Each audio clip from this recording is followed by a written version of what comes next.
Well, hello, everybody, and welcome back to the Flight Path podcast, the best place to stay up to date on everything happening with Tern.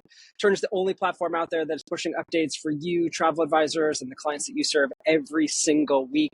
And in this podcast, myself, the CEO and co-founder of Tern, Brad, the head of design, and Jade, who's filling in as head of product for Tern while Molly's out, are going to spend the next 30 minutes or so talking about everything that we shipped this week, what you can expect for Tern in the next coming week, 2 weeks.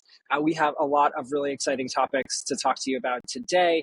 So thank you for joining. If you want to stay up to date on Tern, whether you're a Tern power user, you're just getting started, or you're thinking about if Tern could be a good fit for your business, this is a great place to learn. So make sure you go ahead and push that subscribe button, get those notifications turned on so that you are the first to know when this goes live every Friday afternoon. Brad, Jade, welcome back to the podcast. How are we today? It's been a week. It feels like it's both been not long enough and way too long. So, the joys of working at a startup. We got a lot of stuff going on, but excited to be talking about it today. We've got a lot. Our first week without Molly, and it definitely, we made it through the week, but lots to do, and lots to talk about. And lots of learnings. I feel like it's all these little things. There's Molly in classic Molly fashion had the most detailed beef plan that you can imagine. But then there's all these little things like, wait, who runs this meeting? Or what's the agenda? Right. So that's been fun to figure out. But it has been, a really incredible week. We've shipped some really exciting things. Jade, do you want to kind of get us started for what's been going on this week? Yeah. We talked about this a bit last week, but we launched a new login experience for clients. So this really simplified the way that your travelers can sign up for accounts. So now we just ask them to enter in their email when they're taking actions on an itinerary or filling out a form. And then we send an email code. We send a code to their email that then they can confirm, and immediately they're logged in, their account's created. So it feels really simple. And I think we mentioned last time that as we were testing it, we thought wow, this experience feels really great. But we wanted to be careful since it was such an important part of the client experience. So we started slowly rolling it out at the end of last week. I think right after the podcast last week, we started to roll it out. And then slowly every day, we kind of increased the percent of travelers that were experiencing that, and as we saw positive experiences, we continued to roll it out and got to 100%, both on mobile and on desktop and web desktop.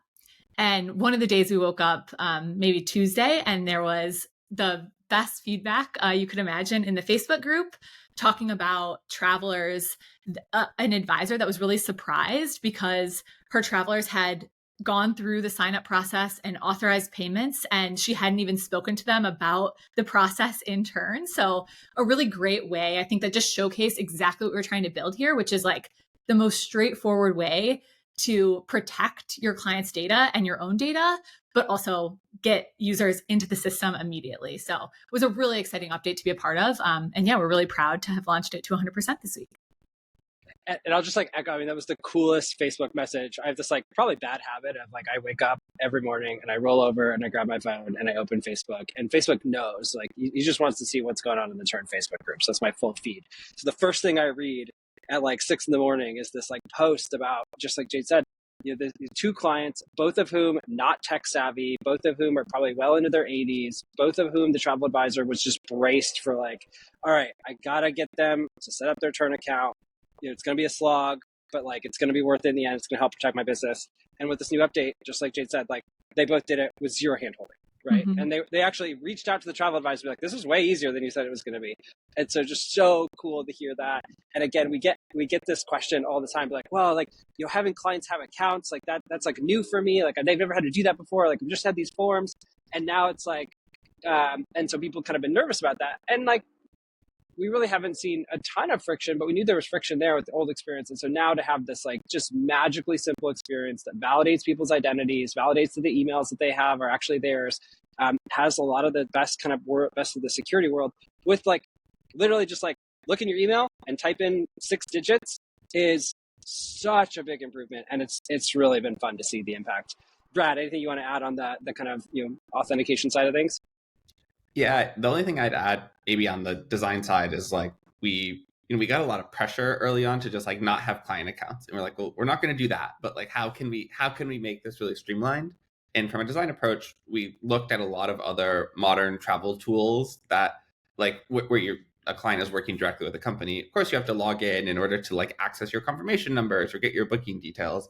And we like try to find inspiration there and say like, what are these other cutting edge companies doing that we can borrow from and incorporate into our product experience? And so if you look at some other tools, you might see some similarities there with like an email or a text type of code, and super cool to be able to bring that modern experience from other digital products into Tern and provide it for advisors and their clients.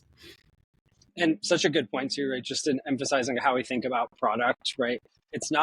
We will not always build what we get asked for, but what we will do is we'll take the time to understand the true pain point, and we will scour the earth to find the best practices and the best way to solve that pain point, and then we'll bring that to you, right? And like I think that's a really core benefit. Brad, there's some other things that we shipped this week too. Do you want to kind of talk about that?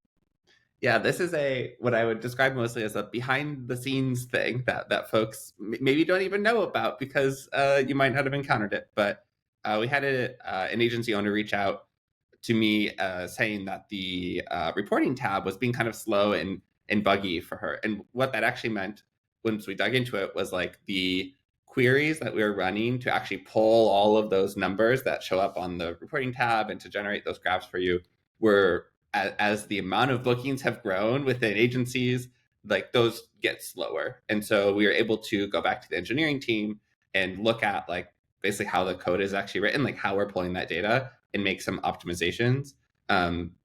The technical details are even beyond me, but I think what we found based on just like a few improvements we were able to make over the course of a day, we were able to speed that up by like 95%. So if you can imagine, maybe it took like 10 seconds to load initially. Now it should be like 1 second, if my math is correct. So that's the idea. And it's one of those things that like we will just like always be like listening to feedback and making tweaks for. I think like, especially as the scale of data grows on Tern, like there's just more data to process on any one page, but super helpful for folks to reach out to us when you notice things being slow. We prioritize those things as quickly as we can because we know how painful that is for you when you're just like trying to load a page and it's taking a while. And often there's like some initial things we can do pretty quick, and then some other things we might have to like put into the backlog to prioritize. But yeah, the reporting tabs should be much speedier than they were just earlier this week. And it's maybe a good, also, I don't know that we've talked about this on the podcast. Like one of the things that we've done kind of structurally at Tern is we have every day a support engineer assigned who's kind of like there if something comes up on the support side where we need an engineer to dig into it, or we need some help troubleshooting, or it's like an urgent bug. And so this was, I think, an example that the support engineer at the day was able to just jump in and some of the graphs, and it was, I mean, pretty cool to see this like information flying through the Slack channels that we have.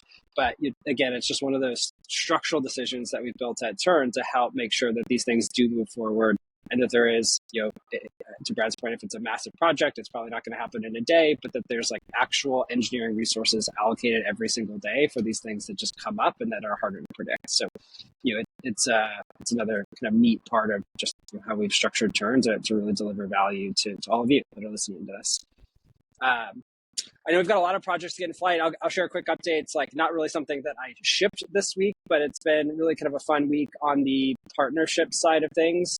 It's really, as we've grown the agency product in particular, we really recognize that the way that an agency owner is going to buy a platform like Tern is going to be fundamentally different than somebody who's like, I just need a tool for itineraries and CRMs and kind of my business.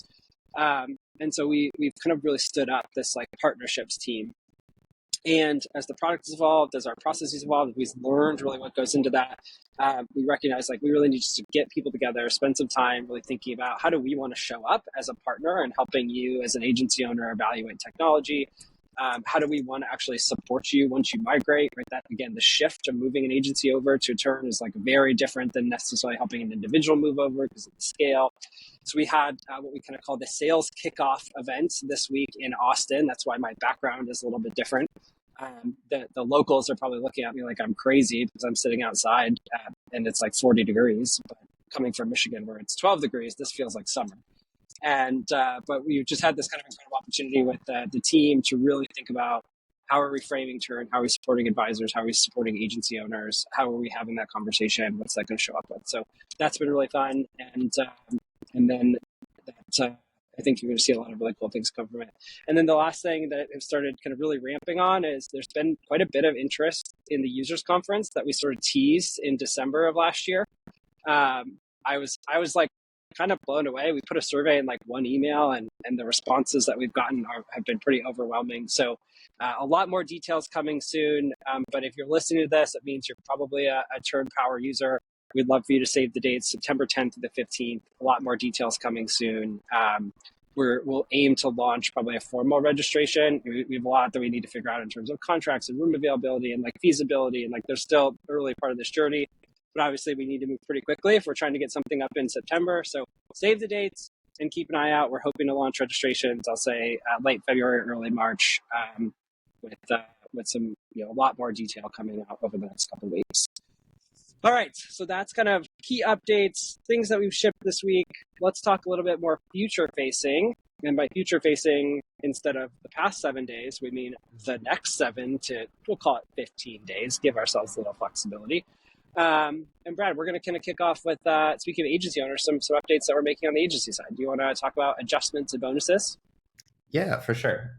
So we're going to be adding some additional features around commission reconciliation and payouts to make sure that you can support even more of kind of like your financial tracking that you do today when managing your agency and paying your agents. So we'll be adding features on the payout side for you if you need to provide a bonus to an agent or to track a fee for them or log a fee for them, to be able to add those details. And then on the supplier statement side, if there's additional things that are coming in from a supplier beyond just like bookings they're paying you for, if there's like a fee or a bonus in there that's not associated with the booking, we're going to be supporting that as well. Give like a super sneak preview on the design side here. So engineering work is in flight. We won't show you the like half working code, but I can show you at least what this will look like just from the mocks. So here, we'll give a little preview. But on the commission tab here, you'll be able to look at, you can even see the like random design notes really inside sneak peek. On the commission tab, there'll be a way to add an adjustment. In there, you'll be able to add an amount, an adjustment name, say who it's for, and then add a note if you want to, and when that is ready to be paid out and if it's been paid. And then similarly on the supplier statement side, there will be a button to add an adjustment, and it'll have similar details where you can put in the amount, what the adjustment is, details like that. And then if you associate it with an agent, you can adjust the split for that adjustment as well. But we'll give you a full demo next week on the podcast. Yeah, hopefully we'll be testing this afternoon, right? Potentially starting to test this afternoon. Yeah, I think I got a notification when we started recording. That's like, oh, this thing's ready to test. It's like, nice. We're so close. Perfect. So yeah, stay tuned next week. That'll like most likely be what we're talking about. But this is one of those, again, that's just really cool. If you're an agency owner, this has been one of those things that might prevent you from using Tern to actually run, kind of your full accounting process, right? If you do need to pay out that bonus, if you did have some sort of like, cost that you need to be able to mark, not being able to do that's been pretty frustrating. And so really excited that this will be going out here pretty quickly. And maybe shifting gears now a little bit to more of the advisor side of things, the individual kind of product. Obviously, one of the really big pieces and kind of differentiators of Tern is our email integration, our scheduler. And Jade, at long last, something is happening that we talked about in November originally. And I think it's actually going to happen. You want to bring people up to speed on that? Yeah, so we announced back in November that we were going to be updating our email and calendar integration as a part of the partner that we work with, kind of updating their system. This is a really exciting update, faster email sync, increased deliverability, and improved experience for managing your calendar events, which I'll actually show in the product what that looks like.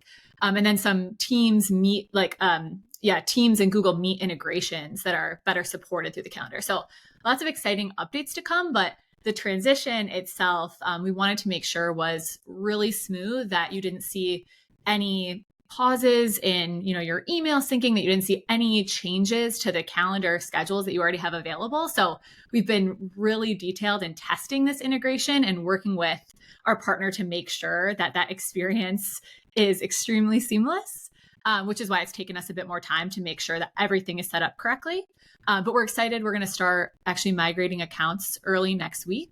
So you shouldn't experience really any changes to how you're working with email and calendars in Tern. If you are, there are a couple things that we do want you to be aware of, though.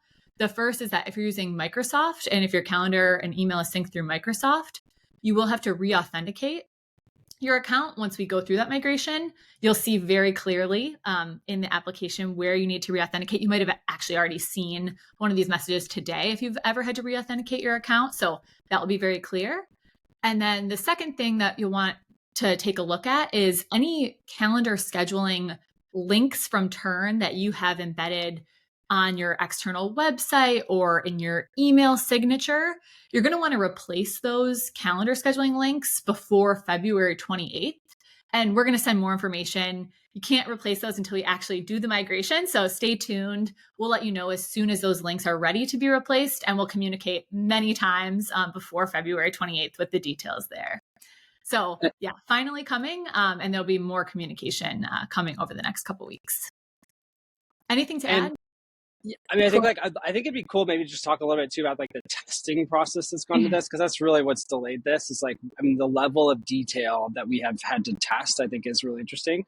But I'll also just plus what you said there at the end, and just in this migration, the links to the old scheduler, right? Like you put a link in your email, like, hey, so this is how you can schedule an appointment with me. That's going to point to this old version. Mm-hmm. The provider that we work with is going to shut that off on February 28th, right? Mm-hmm. That's what you said. So like those will all just break. And so that's why, like Jade said, we're going to be like really in your face about like update the links after we move this over. So just mentally make a note that if you haven't updated those links by February 28th, your clients might not be able to schedule time with you from those emails. Yeah, but they will be able to with the new link. Yeah, we should also clarify any forms you have. If we didn't already say this, any forms you have with scheduler links in them, you do not have to manually go update that. We got you there. So just if you've taken that scheduler link and copied and pasted it directly somewhere else, you got to update it. But anything that like is in a form, we will handle that for you. We're trying to make this as easy as possible for you. It's just, to that point, if it's off our platform, we can't control it. So, yep. All right, let me show a preview here of the biggest change that advisors will see. Show my screen. All right, I'm going to open up my account settings here in Tern, and then I'll go ahead and click on email and scheduling. So you'll see this connected account. Again, if you're using Microsoft, you'll have to re-authenticate, but you'll see that very clearly here. If I click manage schedules now, this is the biggest user-facing change. So we see this updated experience now, a little bit. Yeah. And all of your scheduling pages that existed before will be here. So don't worry about that. That was a part of testing this, making sure that all these scheduling pages and all of the settings that you had enabled are coming over as a part of this transition. And then if we click edit here, you can see also, an updated experience, but the same fields and the same customization that you can set as a part of your schedules. Availability is a little bit nicer here, setting all of your days. I think before you had to like go through, and it was a little bit more complicated. You're being so nice to the old UI. It was a nightmare. So much better. She's like, it was a little bit bad. It was like, you open this up and you're like, did I just like go back 15 years in time? Like this is so much better. Booking options. Yeah. All these settings, are remaining the same. I don't think there's anything. The booking form, you can still customize your questions. All of your questions are coming over. Again, like a lot of details here that we made sure like every option that you had selected as a part of your custom questions, like working with our partner to make sure all those things were ironed out. All your communications will come over as well, and all of your page styling here. And then let's go through. So yeah, if you want to preview, let me share this tab instead. The user experience of actually scheduling has changed just slightly, but for the most part, the client is still selecting a date, seeing your available times, and scheduling from here. If we go back to our scheduling page and we go back to our settings, then this is where you can actually, I'll open up my schedules again. This is where, you'll copy that link. Once we've migrated you to the new experience, we'll let you know. But this is where you're going to want to copy these new links to replace in any external places that you have them. Nothing inside Tern you'll need to take action on, but this is where you'll copy that link to change it out. Okay. And so that's like this, so excited about the schedule demo. Like, finally, the UX is going to be better, right? But I think one of the other things, just to like bring this to life, Molly did probably 2 months of testing. Jade's now been testing for about a month. Like, Brad's been testing. The amount of details that our team has unearthed here to make this transition smooth. And if you think about it, we have people using Gmail, we have people using Microsoft, but then we have like hundreds of different account providers that are like randomly connected via SMTP. And it's like, well, is this SMTP technology going to transition as smoothly as this? And like, Microsoft have different policies, and down to the level of detail here is mind-boggling for me. And so I'll give a shout out to Jade, to Brad, and to, for sure, Molly, who's done a lot of that before she went out on mat leave. Like, this is amazing. I've kind of been joking that in some ways we've been the QA team for this new technology that our partner is rolling out, because the time that has went into this has been so great. The number of things that we've found is so great. And again, it's all in service to you, our partners who are listening to this, to make sure that this is as seamless and as invisible of a rollout as we can possibly make it. So just know that when this rolls out, and hopefully you don't notice it, except for maybe some of the benefits that we talked about, that was quite literally months of work to make that the case. So yeah, and we should give Matthias and Matt, our lead engineers on this True. project, a shout out. We did a lot of testing, but they did the actual work to fix all of the things that we found in testing. So yeah, thank you and apologies both to all of the things we've made you do.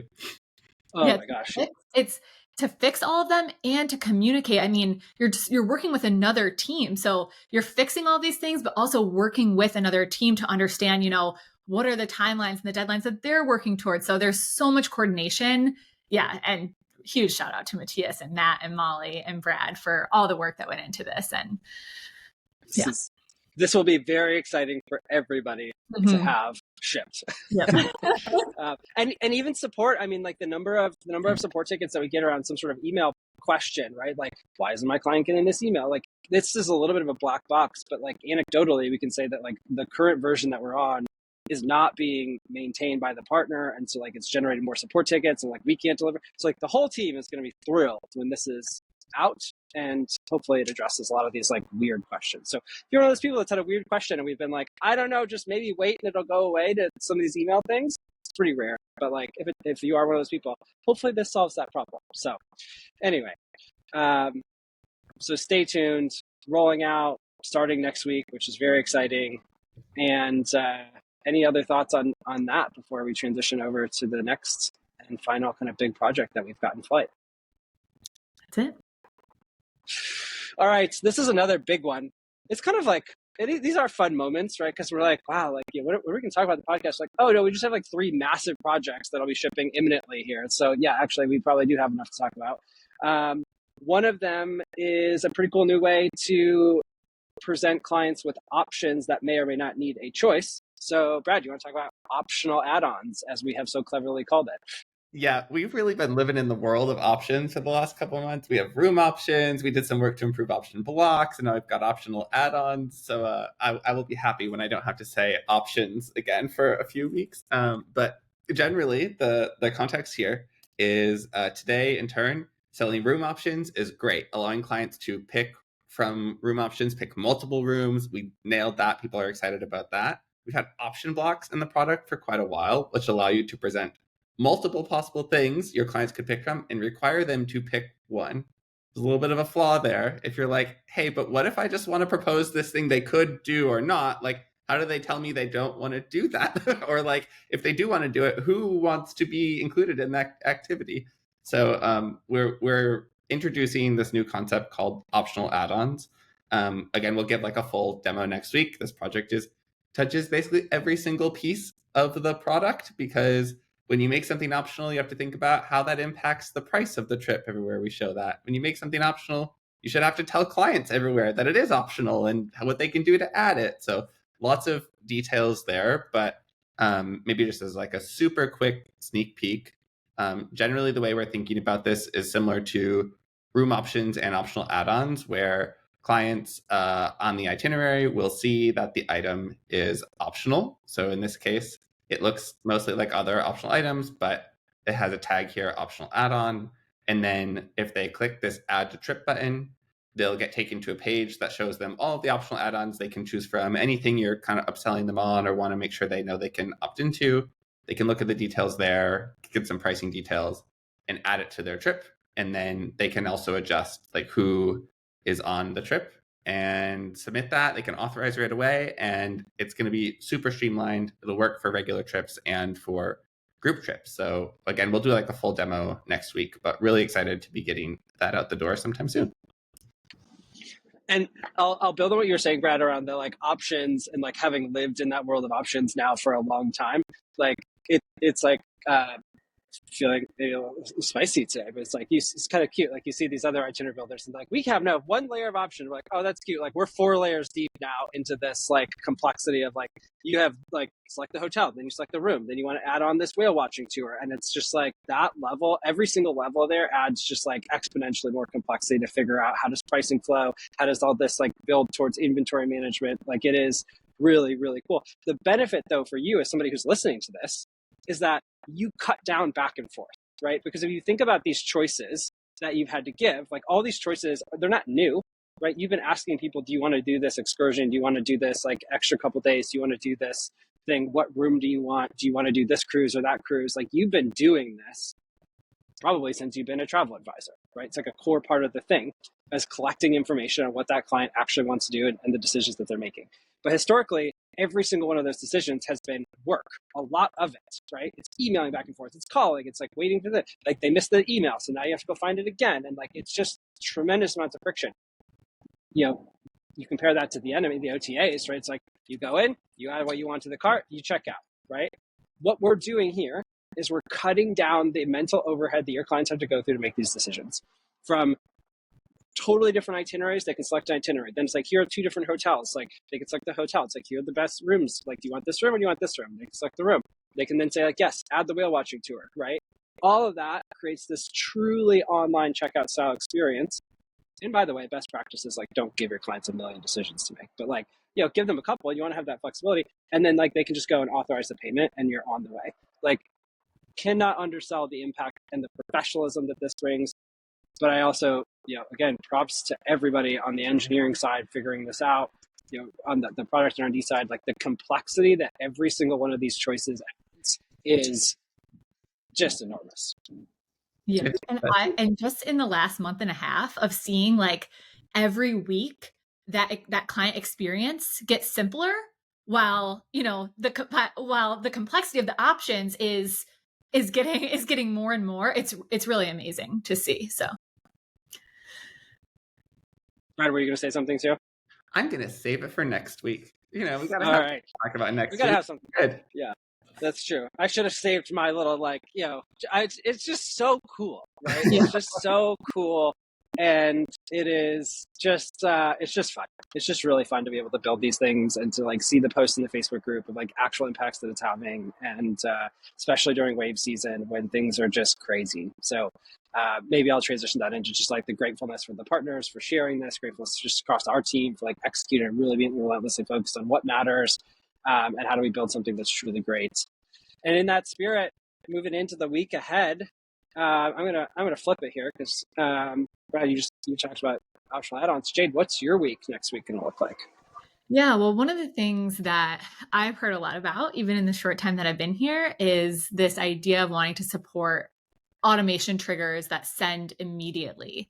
I think there's a lot of workarounds that exist, or potentially, you know, creating experiences where after a trip is created, you know, you have to wait a day before any automation is triggered. So we're going to be working on building out this send immediately option for automation. So, you know, this will support, I think, one of the main use cases in Brad's stuff in here, if I'm off, but making sure that you can send when a trip is created, that you can time that to send immediately with an email to your client, letting them know what's next in the process. Is that one of the main ones? Other use cases that you would call out here for send immediately? Yeah, I think that is definitely the main one. And mostly you think about that like, oh, client just filled out a form and like, I want to immediately acknowledge to them, like, I got your form. I'm so excited that you're interested. Can't wait to plan your trip. Here's what you should expect. And today it's like, they hear nothing until 9 a.m. the next morning when your automation goes out. So like that we're going to close that gap, allow you to be much more responsive, faster. And I'm forgetting what there's some other trigger we have today where when a client does something, you can't immediately send an email. I think it's like maybe when you approve an itinerary or something. I don't remember, but Status, maybe when a status changes. who Maybe. knows? Could be. Okay. Yeah. But either way, we'll add that in there too. There'll be some improvements in that space. Yeah. And I think there's like 150, maybe more requests on this one in Canny. So this should be really exciting to get out there. Yeah, that is going to be fun. And yeah, just like, again, improving the client experience by building better tools behind the scenes. Brad, what's your week going to look like? Yeah. So in addition to like getting all these things we previewed out the door, which takes more work than you think. There's a lot of testing, documentation, make sure all that stuff's ready to go. We're also going to be trying to get some initial additional features around commission rules out the door. So again, this is more targeted towards an agency owner who today is managing commission in Tern. Right now they have like, basically there's some defaults for when commission payments are ready to be paid out to their agents and what the split is per agent. And we recognize that there's some nuance there that our agency owners want some more control over. So we'll allow you to adjust the default payout date for items, and we'll start allowing you to have more multiple rates, both for your agency and for agents. Not sure exactly what'll ship next week versus the week after, but yeah, we will have more to share on that next week. So cool. Oh, so many exciting things. Mm-hmm. I am next week in New York. January is like, the first half of January is quiet from a travel perspective. Second half is really ramping up. So I fly basically from Austin home on Monday and then right over to New York. We've got a board meeting on Tuesday, kind of a bunch of kind of random meetings and catch-ups with folks in New York. And then we'll be back on Friday. So that'll be a lot of travel, a lot of meetings, trying to stay warm in the frigid air that's predicted.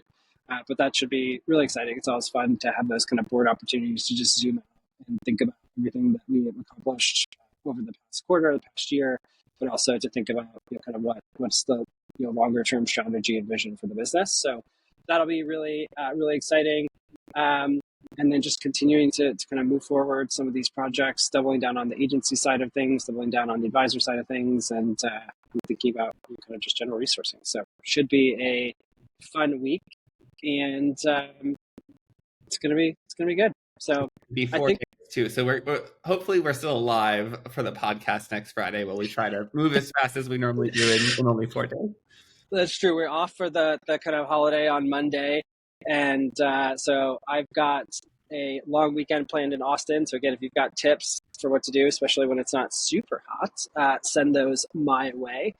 And then we're going to pack a full week's worth of work into 4 days, because that's usually what we do when it's short weeks, right? We all have that knowing laugh of like, yeah, no, short weeks are great. We love them.